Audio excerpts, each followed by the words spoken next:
Realme is a new company in Pakistan, and whenever there's a new company I get super excited because I like experiencing new stuff. Anyways, Realme announced a few phones and this is the Realme Pro 2. Before we talk about the phone, I want to talk about the box. Normally I don't talk about boxes because I don't really like unboxing videos. I mean, everybody knows what's inside the box. I just don't find it very interesting. But in this phone, I find the box really interesting. I really like this grey and yellow color scheme going on here.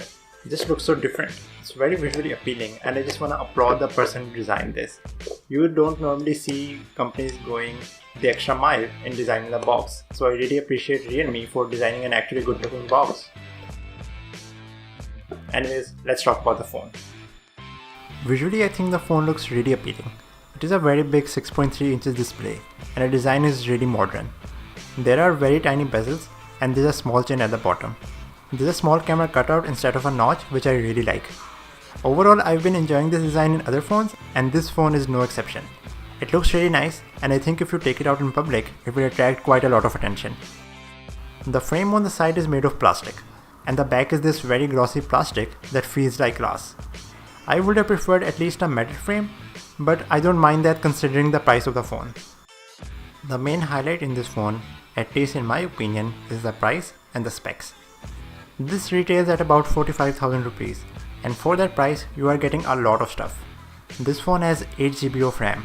That's the same amount of RAM as my laptop. And phones from other brands have about 4GB of RAM at this price.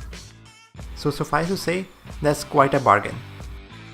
There's a Snapdragon 660 processor and I've quite enjoyed that processor in other phones. So I expect good performance from this phone. In terms of camera, this phone has a 16 megapixel primary camera and a 2 megapixel depth sensor. And there's a 16 megapixel front camera. If you know anything about cameras, you will know that the megapixel is just the size of the image.